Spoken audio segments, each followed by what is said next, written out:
नमस्कार सखी लोगन, आप सब लोगन का हमरे भोजपुरी सखी रेसिपी में बहुत बहुत स्वागत बा। तो आज की वीडियो में हम लोग देखल जाए कि करवा चौथ व्रत के सरगी में का खायल जाला, का ना खायल जाला और सरगी कब तक ले लिहल जाला। तो करवा चौथ के व्रत के सरगी में या फिर किसी भी व्रत के सरगी में आपके हमेशा ध्यान रखे किया कि हल्का भोजन करें ताकि पचे में आपकी आसानी होगा और एकदम शुद्ध और सात्विक भोजन करे का प्रयास करें। तो शुद्ध और सात्विक भोजन ओके कहल जाला जौन की ताज़ा होला और बिना लहसुन प्याज का बनेला। और तामसिक भोजन तो ओके कहल जाला कि जौन या तो बासी होके या फिर उनमें लहसुन प्याज वगैरह का इस्तेमाल होला, तो ओके तामसिक भोजन कहल जाला।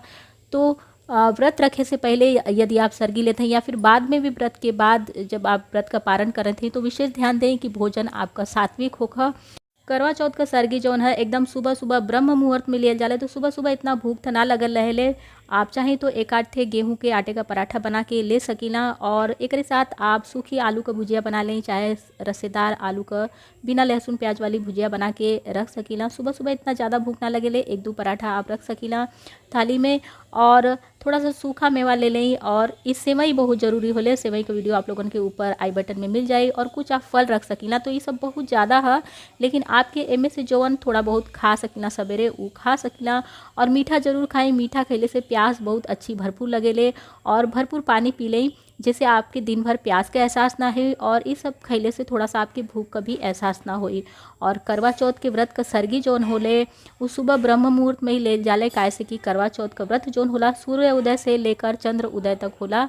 तो हमेशा सरगी लेवे के समय ध्यान दें कि सूर्योदय से पहले ब्रह्म मुहूर्त में यानी 4 बजे से पहले या फिर 4 बजे तक आप सरगी ले लें। उसके बाद से आपका व्रत शुरू हो जाए। और पारण जौन है शाम के चंद्र दर्शन कैले के बाद ही होला। और पारण में भी विशेष ध्यान दें कि आपके एकदम सात्विक भोजन करे के है, जौन प्रसाद वगैरह में चढ़ावल जाला।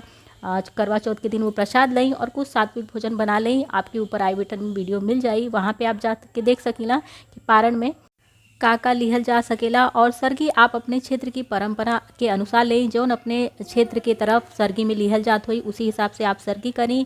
और या फिर इसमें से आपकी जौन पसंद होगा आप अपने सरगी के थाली में रख सकीला। तो उम्मीद है कि आज का वीडियो आप लोगों के पसंद आई हुई। अगर ये वीडियो ये जानकारी आप लोगों के थोड़ा सा भी अपनी भाषा भोजपुरी में पसंद आती है तो वीडियो के लाइक शेयर और कमेंट कर बिल्कुल भी ना भूलें। तो हम आप लोगों से मिलते हैं फिर किसी अगली नई वीडियो के साथ, तब तक के लिए नमस्कार।